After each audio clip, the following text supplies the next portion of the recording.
Welcome to the Warships Podcast with your host, Kellorn, Venacera, and Arun.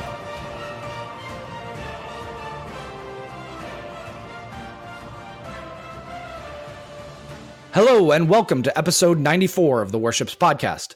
Friend of the podcast, Nozoop for You joins us again today as your podcast crew of Kellorn and Arun dive deep into some important topics and take a number of listener questions that you all were nice enough to ask us. First up, welcome back to the show, Zoop. A pleasure as always.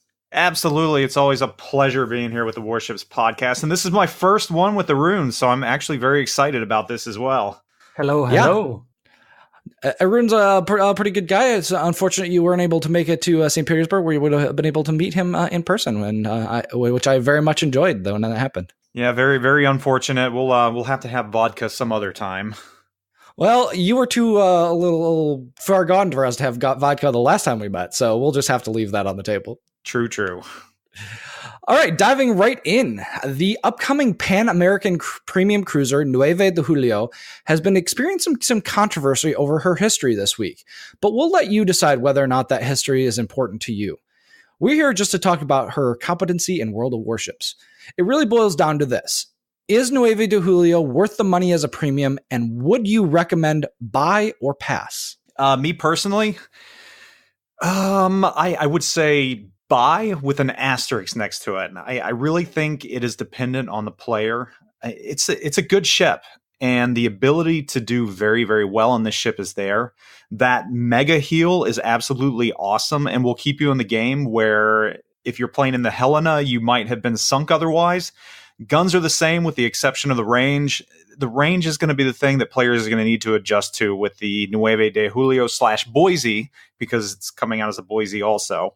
I really think the range might kill it for some people, but for the players that can capitalize on terrain and all the other things you need to be using to your advantage with a short range ship, kind of similar to the Atlanta, I think they're going to do great in the Nueve / Boise, and I think they're really, really going to enjoy this ship. I mean, it doesn't outshine the Helena in any way, shape, or form, and on paper, it's not even as good as the Helena, but that heel is, for the most part, the wild card, and I really think the ceiling on the ship is going to be a little higher than others, but for those players who are able to take advantage of that ceiling and that heel, I mean, having those 15 murderous guns at that tier with IFHE just bullying ships in that tier and even tiers below, I think players can have a lot of fun in it. I actually think the 15 guns is not very important at all. You just look at how much damage it can output and then compare it to some of the other ships. And sure, it's a high number. I think it's a very high number. I think it's like 1% less than the Belfast. So the 15 guns really isn't that big of an advantage because you have a 10-second reload. But what's really big about her is that she gets all of that damage while still having that amazing heal. And I feel that she's a very strong ship, especially for a cruiser. Usually I don't like tier 7-ish cruisers and, the lower tier ones because they tend to be a little bit too much paper for me. And you can't really, push as somebody that goes first. You still really can't with this ship. However, you can try, and if you survive, you still have your amazing heal. And honestly, the ship feels good. Oh yeah, I'm going to go even farther than Arun, frankly. I think the ship is borderline overpowered. The amount of damage that it can do in a single so this is. If any of you guys played Eve among our listeners, you know that you had the different types of ships that could do different types of things. Minmatar ships were famous for their ability to deliver extremely large alpha strikes, but their DPM was lacking because they had long reload times. That's exactly how battleships work in this game, but it's actually exactly how the Helena and the Nueve de Julio work in this game. They can deliver an extremely large alpha strike to something like a destroyer and cripple it in a single shot, which things like the Belfast struggle to do because the fewer number of shots and the way that the dispersion ellipse works. So for me, not only do does Nueva de Julio have a almost obscene alpha strike potential, using the IFHE, she's actually able to frontal citadel all of the tier 5 cruisers in the game. Now, this isn't going to matter in something like a ranked match, but in random matches, when you are top tier in Nueva de Julio, there's nothing in the game that can hide from you, and there's nothing in the game that you can't damage. Now, I personally feel like she is reasonably well armored for what she is. Like, she feels very close in armor scheme to the Cleveland to me, which is kind of famous for being a little trolly. She absolutely will take an enormous amount of damage. So you're really finding positions where you're going to minimize the damage that you take and maximize the amount that your heal can work. And with that heal just comes an amazing survivability that the Helena just can't match. While I agree with you in principle about the ship, I don't agree with the overpowered part. And the reason for that is the range of this ship is going to take her, it's going to take the ability for a lot of players to be able to capitalize her on the way that you or Arun or even myself might be able to. That range is a huge handicap for her. And in my opinion, for a ship to be overpowered, it can't just be overpowered for one spectrum of players. It can't just be overpowered for the Unicum and Super Unicum. It has to give a distinct advantage for average players and below average players. And I just don't think the ability for average and below average players to play this ship very well is going to be there based upon that range. So while I think she is a very powerful ship, and I think in the hands of players that know what they're doing, it's going to be an extremely powerful ship.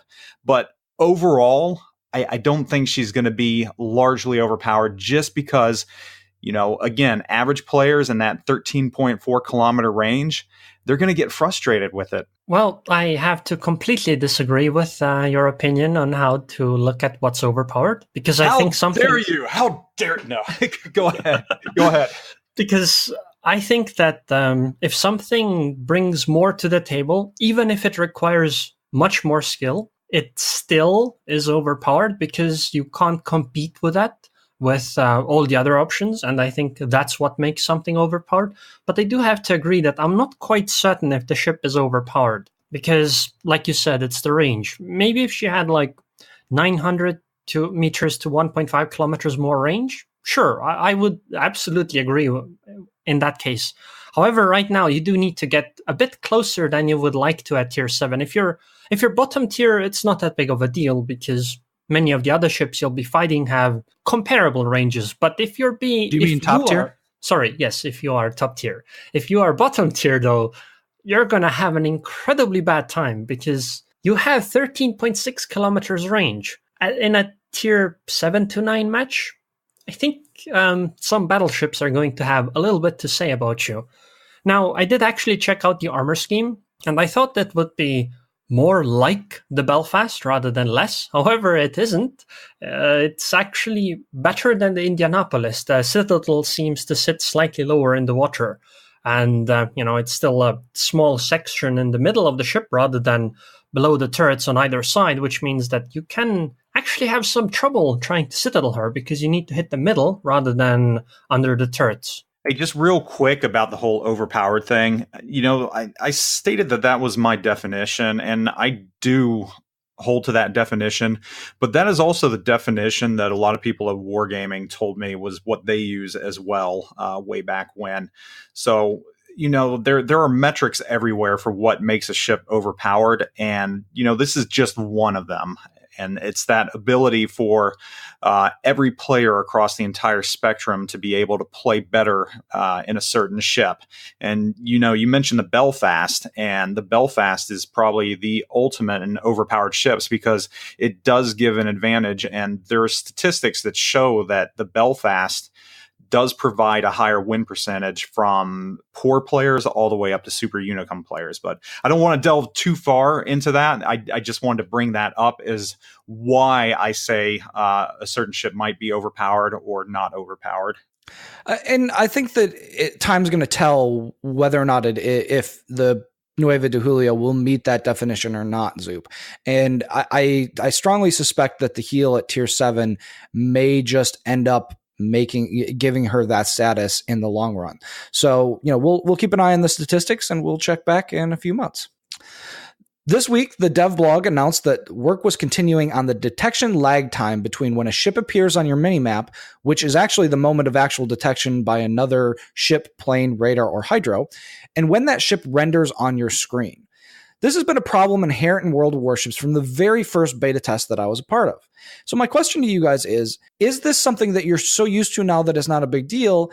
And what will be the effect of changing it to where the ship renders exactly when it's detected? Oh, I've been waiting for this change to happen forever. It's a huge deal, and nothing is more frustrating when you see a ship that's maybe 18 kilometers away and you see the guns firing from this blank patch in the ocean, and you've got your guns aligned and your guns trained and you're just waiting to fire, but you can't fire because you don't know where that ship's at. This is something that should have been addressed ages ago.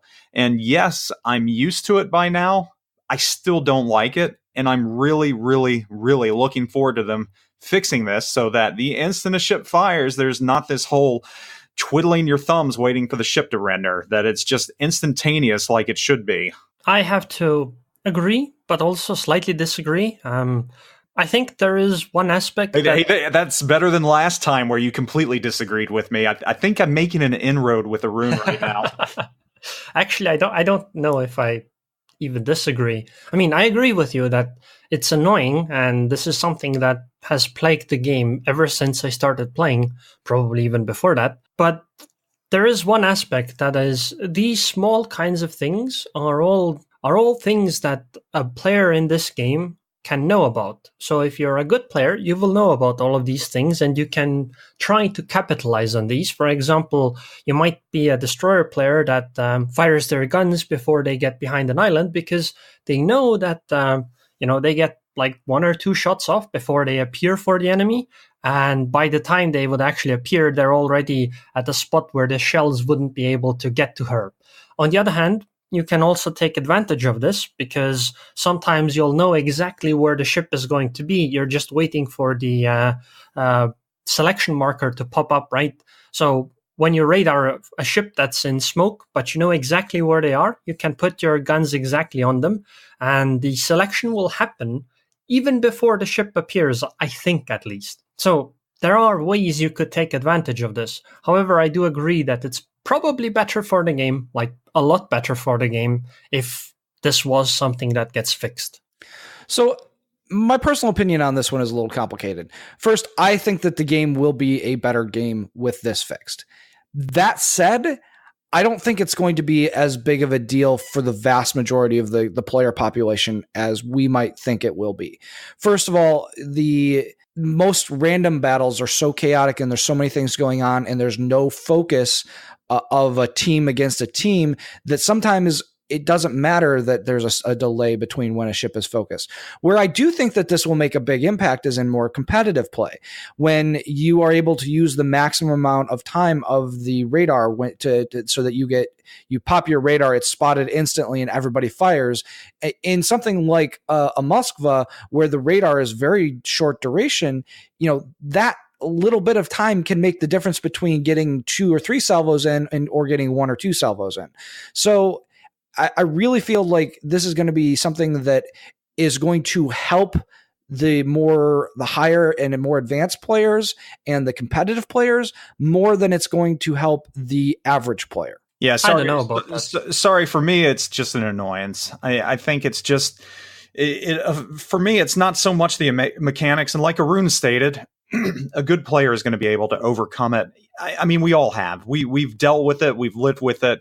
And like you mentioned at the very beginning of the question, we're just used to it by now, and we know how to deal with it. And I think for me, it just has to deal with the overall polish of the game, and for the game to have been out this long, and for something like this to not have been fixed. This is more just a pet peeve than anything else. I don't think it's gameplay crippling at all. I mean, on the list of things that affect gameplay, this is probably one of the more minor things, but as far as game polish, it's just kind of irksome to me. I think that the main thing it'll help with is rather that it takes away the situations where somebody is already a little bit salty, and then something like this happens, and they're like, "Screw it, I'm done," or something like that. It removes frustration, I think, if they fix this. Yeah, I agree. Here. I wasn't saying it that they shouldn't fix this or it's a bad idea to fix this. I'm very much looking forward to this fix.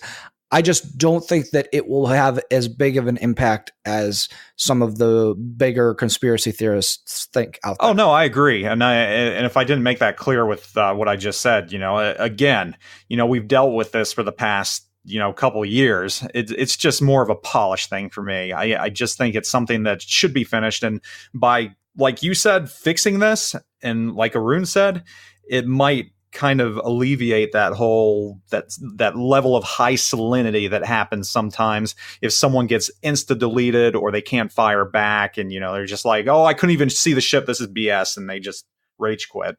Fair enough. The Go Navy event will launch with the release of patch 0.7.7. Choose your team, Sharks or Eagles, and earn points by playing tier 5 plus ships. You'll also earn containers the more points you rack up. Wins, kills, achievements, and completion of special combat missions all earn you points. Even playing in scenarios and clan battles will earn you points. Use these points to purchase items in the Go Navy section of the arsenal. Each container will contain a special signal, 5 standard signals, and 450 coal. But be sure to spend your tokens because in 0.7.8, they'll be converted into credits. This is a pretty complex event with lots of rewards, but I guess, how do you feel about the rubber band edition where the losing team gets a multiplier to keep the points close? And what rewards are you saving up for? I first of all, I'm really looking forward to this event. Wargaming usually does a very good job with these events. They create events that kind of suck the player in, and it gives them a reason to play. It helps with the overall longevity of this game. So just overall, I'd have to say that this was a very well thought out event. I like how they got Dasha and company into the mix, and I'm forgetting the other new Dasha's name. Forgive me. What is her name? Hasn't stuck in my memory yet, so I'm in the same position. We will get there soon. She's new and she's cool too. So, I like how they're getting both of them into the mix. It's the atmosphere around this event is just really fun, and the whole Sharks and Eagles thing. So, overall, I'm excited for this. And honestly, we talk about points and everything else, and I'm just now wrapping my head around everything that's going to be offered. I think as far as rubber banding and keeping the points close, that's really going to depend on if there's a huge discrepancy between how many Sharks and how many Eagles we have. I suspect that it's probably going to be pretty close. And while it's not 50-50, everything I've seen shows that Sharks are probably going to have a slight lead over Eagles as far as people that want to join them. Though I'm also going to say, if you live in America and you are a born and bred American, if you're anything but an Eagle, you are not an American, because we all know that true Americans are Eagles. So apparently I'm not a true American. You're not a true American. Are you Team Shark? No. Yeah, we're Team Shark. No. All of ZR is Team Shark. Why? Guys, come on. Because we're Japanese, right? We are booze. Obviously, I truly don't mean that. I say that in jest. But this is a neat contest, and you can see my shtick now for the contest and the route that I'm taking for it. I'm going full on 100% American. I love the don't tread on me camo that the Wooster is going to get for the Eagle side. So I am all in for Eagles, and I hope you all join me with the Eagles as well. I'm just asking why. I'm just asking why it wasn't the Sharks and the Jets. I mean, let's just go straight back to. I've caught West Side Story. I've caught myself accidentally calling this the Sharks and the Jets competition. I guess it's just it's habit by now. You're so used to hearing that, so we'll just start snapping our fingers. For battles and but yeah, I'm looking forward to it, and to be all honest, I'm excited about the containers and everything and getting freebies, but not a huge draw for me for some reason. Just getting them is enough for me. I mean, free stuff's free stuff. You either like it or you just don't care. I honestly think that the way that this is going to be set up is actually better than the previous Team Fire and Team Water event. So I like the old Clash of the Elements style. I do like the modifications that they've made to it, and a large part of that has been, integrating the arsenal into the game and how the arsenal works. But what about you, Aaron? What are you saving up for? And do you think the rubber banding thing is a good idea? I do think the rubber banding is a good idea, but my question is, why is the eagle red? Seriously, why is it red? That I can't. I have no idea. That I do have a question about, but I think I have the answer to that, because if you went with the eagle that they used for the Cleveland camouflage and I think the Seattle camouflage too, they introduced it for that. I think that might have been a little too American. And while you can never be too American, I'm pretty sure they want to appeal to a global audience. And I think going with the Red Eagle, that makes it a lot more palatable for the rest of the world that might not necessarily be into my level of democratization. So for lack of a better word, yeah, I think it was a deliberate move just to make it more of a global type of feel to it, instead of, hey, this is for the United States and that's it. So I think that's why they went with red as opposed to a bald eagle. I see. So they're not bringing freedom to the rest of the world. How sad. I know. Hey, we'll bring freedom if you want it. Just give the word. I like what the Eagles camo looks like. I think it looks better than the Sharks one because it has the protruding parts. I think it'll be more noticeable. My question, though, is, can you get these camos even if you don't have the ship? That's a good question. I wondered about that too. I believe you can. I believe you can get it and then get the ship later, but I'm not 100% sure. Because I'd like to get the Salem one, but I don't think I'll have the ship before the event ends. No, and I won't either. And I do have the Wooster now, because before this, I just finally finished my Seattle grind, which is probably one of the most painful grinds I've ever had. So I'm very excited about getting this camo now. I don't know. The Ibuki grind and the Izumo grind are both pretty miserable in my opinion. So I think there's a question that's going to come up about guilty ship pleasures. I was looking over some stats, and I actually played the Izumo very, very well. Surprisingly, that I would to the fact, yeah, I was just like, wow, I did good in the Izumo. So while I hated that grind, I guess I didn't do that bad in it. So we'll talk about those guilty pleasures when that comes up, though. For sure. So our last topic before we hit the listener Q&A is actually about clan battles. We've all heard the stories of clan drama playing out both behind closed doors and out in the open between clans themselves.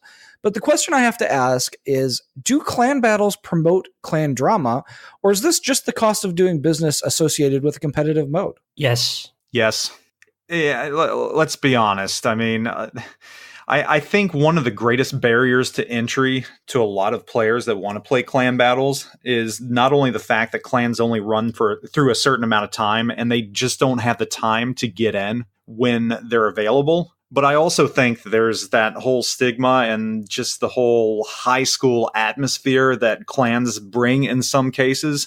And I think it's a turnoff for a lot of just, working, for lack of a better word, adults that just don't want to be attached to that type of thing. I mean, you see on forums and everywhere else, clans just battling with each other, escalates into a war of words, and forums and Twitter and everywhere else. And it's just like, look, I don't want to be a part of that. I just want to get in with a group of people I know and I enjoy playing with, and I want to play ships in a clan setting without having to worry about needing to defend my clan or being attacked by another clan for just an asinine reason. And I know it's video games. I know that's what video gaming communities are like. You've got all walks of life, all ages of players, and sometimes it's hard to keep the high school antics out of it. But I think for a lot of players, that's just a really big turnoff. And I know some players have been able to find clans where, they can just kick back and play and don't have to worry about that stuff. But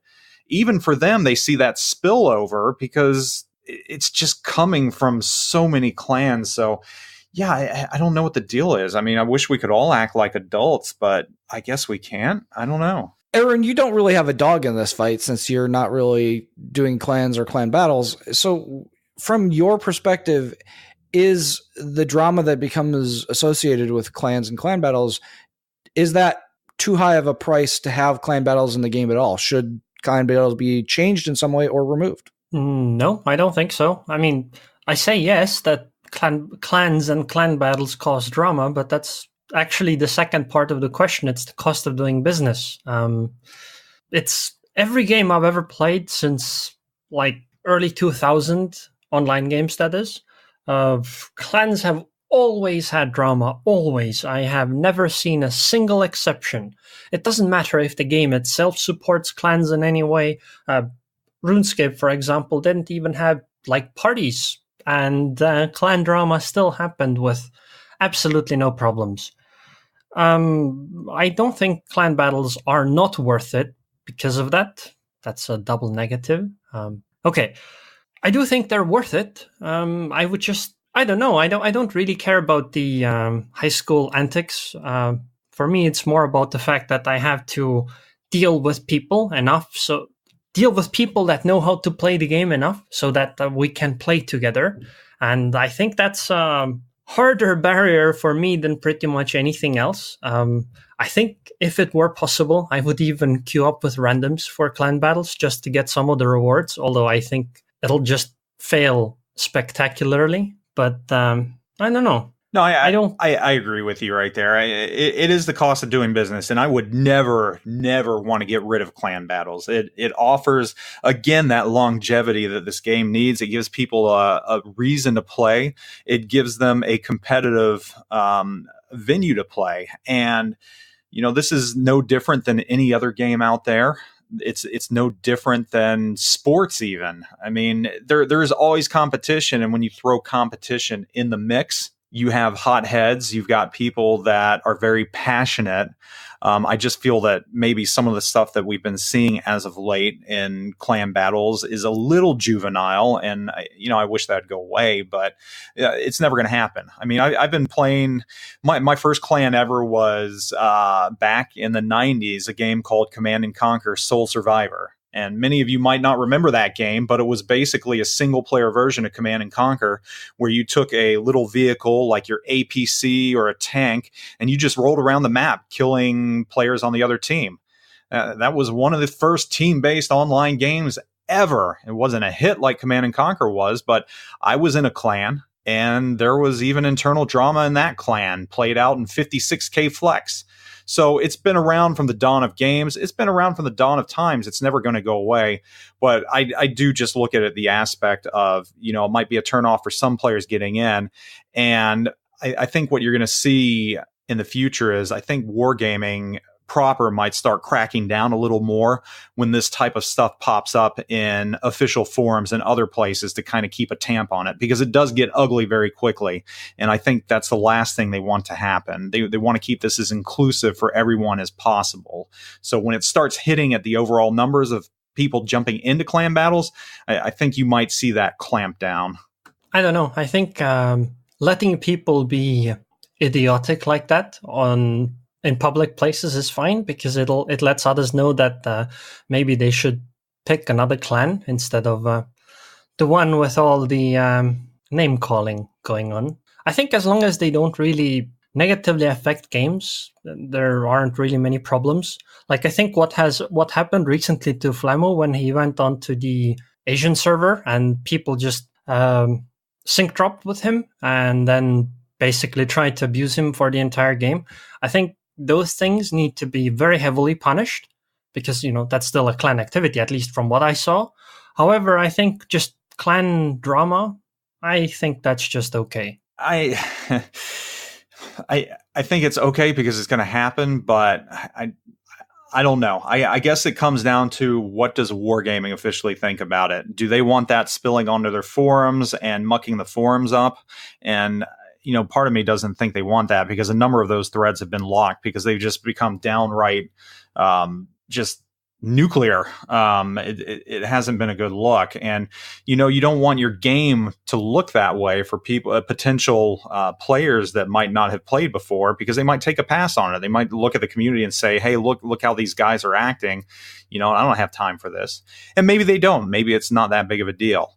For me, the issues with clans is just a timing thing. I just don't have the time to play in clans right now. And as a result, I'm laying low the rest of this season. I've left my clan. I'm done. I just, time is a precious commodity, and the hours that they have clans, it's just not conducive to a working schedule, especially when you have to wake up early the next morning. So personally, in the future, I would hope that Wargaming kind of extends the hours that clans are played, or even make it a 24/7 type of deal, which they might move towards, because I think it's been rumored that they're moving towards the whole global crossover thing with different hours in different countries and different time zones. You kind of have to make it, a little longer than it is. So it'll be interesting to see these things as we move forward.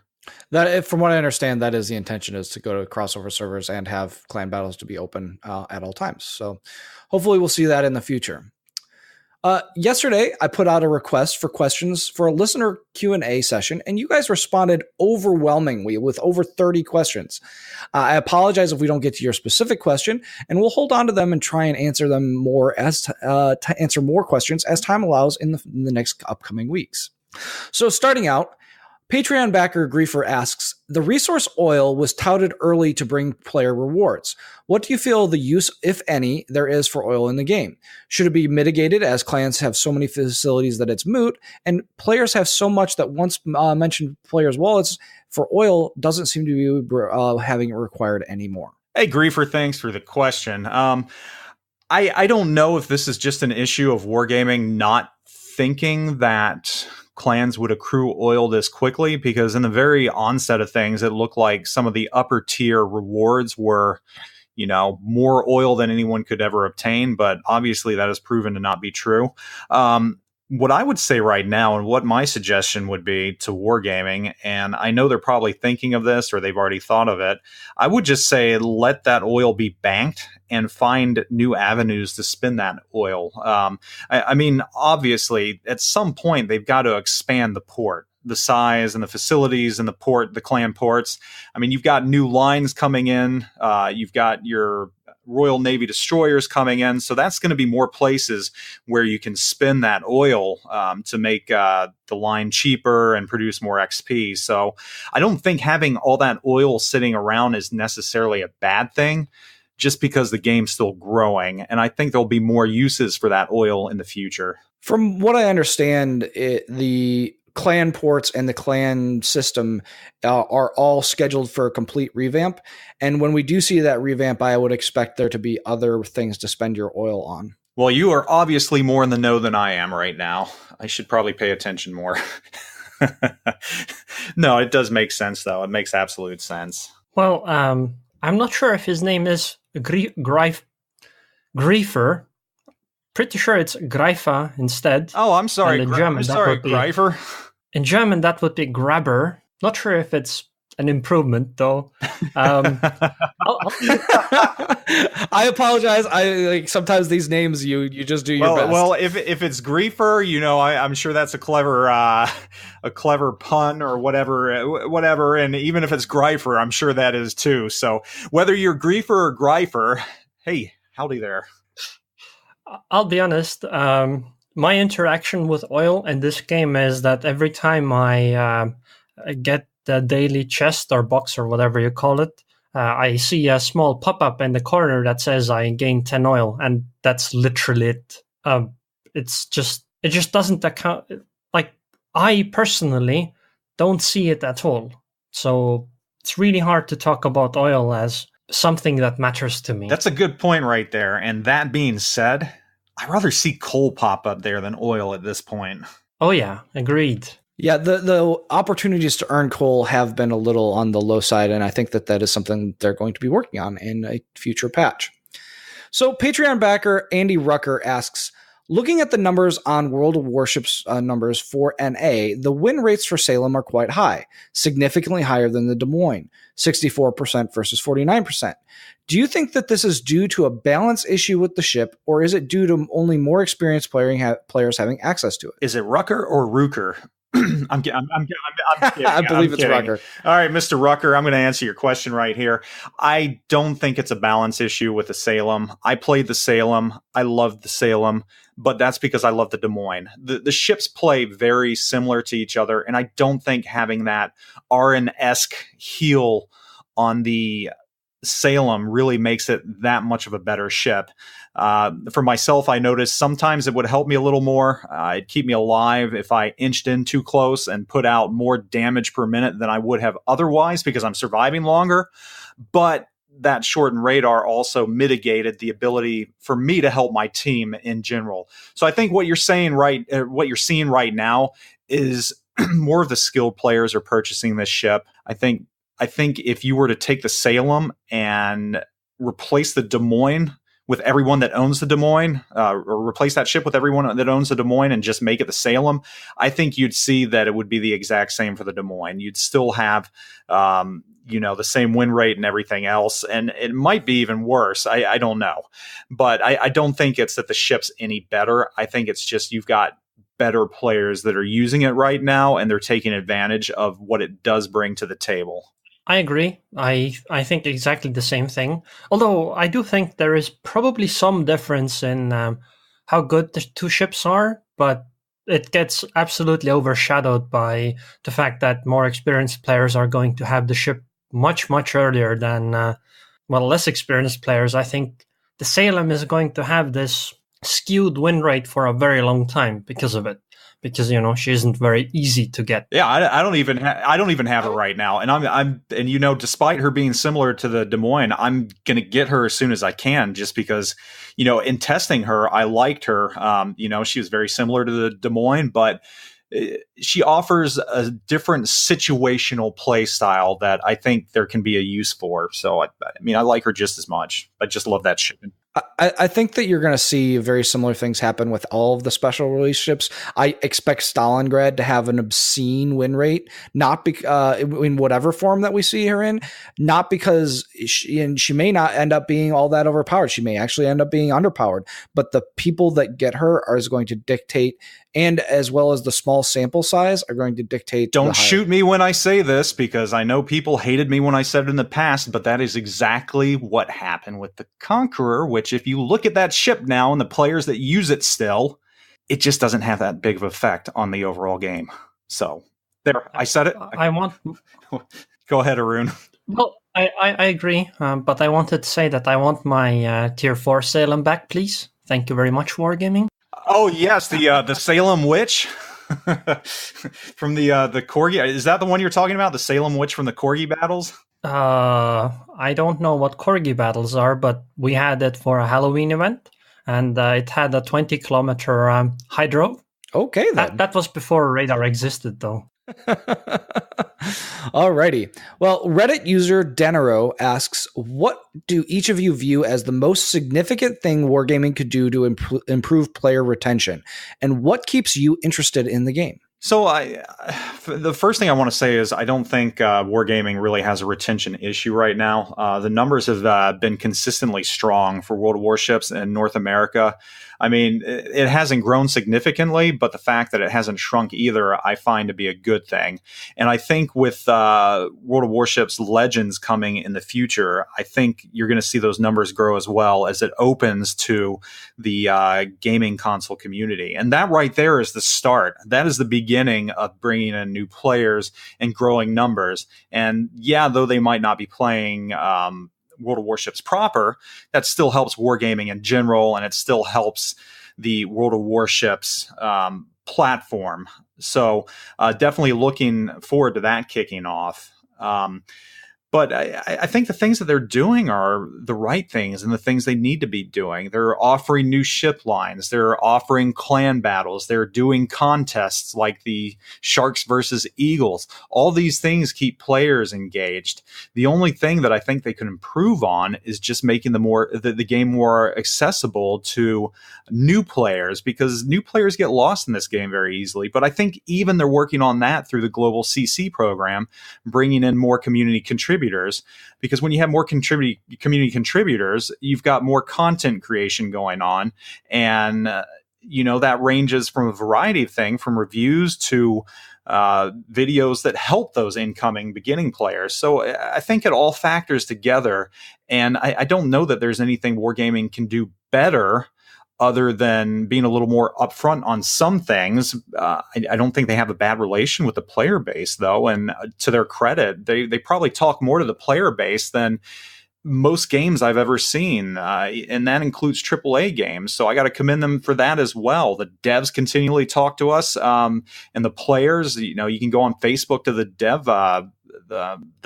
dev blog. So I think they're doing what they need to do, and the game's growing slowly, maybe not fast, but I think it's where it needs to be, and it's in a happy place right now. I agree with you. I think, although there's like two groups of people you need to look at. One are the what you would call experienced players, or people who already are in the game.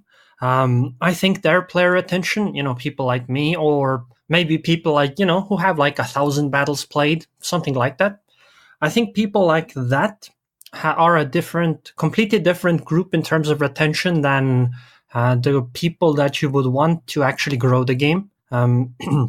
So, for example, I think there is I do think there is probably a retention problem at the very start of the game. Like when a new player comes into the game, they might play for a while, but they will probably, at least many of them will probably move on to some other game.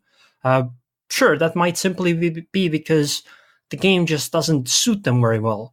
However, I think it's very difficult for those players to tell what the game would actually be like, because if you think about it, the early matches you play when you start the game are completely different. Like, they're not even somewhat similar to what matches are like even at like tier 5. So I think there might be a retention issue there, and I think it would be better if there would be more content in the game in particular that would, teach people about the game, maybe have more variety at the lower tiers. I'm not quite sure what they could do, but maybe I do think maybe along the lines of that, offer a tier 5 rental ship just for a week so players can experience that before kick them down to the beginning levels for that grind. Because I agree with you completely. Who wants to sit in a tier 1 battle? I mean, that doesn't even play close to how a tier 3 or tier 4 battle is going to play. And I do think that might affect beginning players that just don't know what they're in store for and how good the game can get with the better ships. I agree with you. I actually think that it might be an idea to have like rentals of some tiers and start out the game with scenarios, because that would be a fairly interesting way of introducing the game. You could actually show different mechanics and have all kinds of things happen. Not quite certain what kind of matchmaking it should have, but basically that type of idea. However, I think that if we talk about retention for players like me, then what keeps me in the game is simply the fact that I guess I'm kind of used to it and I like the type of gameplay. However, what negatively affects it is things like when I go and play some other game and then come back to World of Warships and I'm in port trying to change flags and the UI is just super, super, super slow, then those kinds of things make it really frustrating. And sometimes I just feel like, fine, I'm just going to open Task Manager, I'm going to kill the process, and I'm going to go play something else. And that comes down to polish. And there's just things that we should have now that we don't have yet for some reason. And, people bring up the ability to apply a flag to every single ship at once. I mean, let's face it, if you've got a large amount of ships like some of us have accrued and something happens and there's a bug in the game that resets everything for some reason, that's just a pain to have to go through everything and, retool and refix and add flags and everything else. So again, it's that whole polish thing. We're past the beta. We've been gold for 2 years now. I think it's time to start working on the overall polish. All right. Well, we need to get to the last question before Azup has to call it a day. This question is from the forums. Forum user Jacob Knight asks, we hear endless discussions about balance, and we know that carriers are undergoing a fundamental change in how they play in game. Do you believe it is practically possible to achieve game balance between carriers and other units without this change? And if not, how many aspects of the game will with what we've been showed of the proposed change, impact beyond the carrier play itself? No, I don't think that you can achieve balance the way carriers currently are. I don't think any amount of tweaking with the gameplay style of carriers and battleships and whatever as it is right now, I don't think you'll ever have balance. I think the player discrepancy has grown too much between the average player and the Super Unicom aircraft carriers. I really think we're beyond the point of no return. But that being said, I think they're making the right move into the new user interface for carriers. I'm extremely looking forward to it. It's going to level the playing field. It's going to make things more exciting. It has to happen because of console gameplay, because the current carriers just won't work in a console setting. They just won't work. But it's going to change almost every aspect of the game. It's going to change anti-aircraft. It's going to change what their power is, their cones, everything else. I mean, these are huge changes, and I think this is why actually changing has been so slow. There's just a lot they have to do for this. It's not something where you can snap your fingers and overnight it's done. I mean, literally every aspect of the air game and the way ships operate in an anti-aircraft setting has to be changed for the carrier rework. And I'm interested to hear what Arun thinks, because I know he is probably one of the better aircraft carriers that I have ever watched. So let's get his thought. I might disagree. I think it would be possible to have carrier balance, at least something like balance, but it would require Wargaming to have adjusted things like alpha damage on the torpedoes, which they basically never did. Like, they changed it like 10, 20%, but I think a much bigger change would have needed to be done. I think cutting torpedo damage in half would have been one big change that might have improved a lot. But of course, I understand they don't want to shock the players too much. I would say that it would have been possible before Wargaming decided to make it so that carriers must be in a 1 versus 1 scenario, because I think it would have been possible to try to balance carriers compared to other ships. It would have just been different, like destroyers are different from cruisers. However, they never went down that path, and I don't think it would be possible now to change the game enough to have that scenario happen. So I think the carrier change is probably necessary. I'm kind of halfway in between. I'm not sure if carrier balance could be achieved in the current state, but I also don't think that it needs to be anymore because of the way that we're seeing carriers go. So I think that it's kind of a moot question, and we kind of look forward to the new carrier process. And that's all the time we have for this week. Thank you all so much for your questions. If we didn't answer your specific question this week, don't worry. We'll try and get to you in the next few weeks. And thank you very much for joining us today. Love being on this podcast with you all. Arun, it was a lot of fun being on with you for the first time. You guys rock. Your listeners rock. The player base rocks. Just keep doing what you all do. And of course, shameless plug, www.youtube.com/NoZoop4You. You know where to find me. But take it easy, everyone. And that's it for this week, folks. As always, follow us on Facebook at facebook.com/Warships Podcast and Twitter at Warships Podcast for updates between episodes. Don't forget to check out Arun and on YouTube and Twitch as well as Zoop. If you're looking for some podcast swag, we've started up a store on Spreadshirt.com that makes podcast branded shirts, sweatshirts, coffee mugs, mouse pads, and other cool things. The URL you can find in the podcast descriptions. We, of course, want to thank our amazing Patreon backers. If you're interested in supporting us, please consider becoming a backer yourself. Backers get access to special giveaways and get first priority on questions and listener Q&As. Take care, everyone, and we'll see you next week.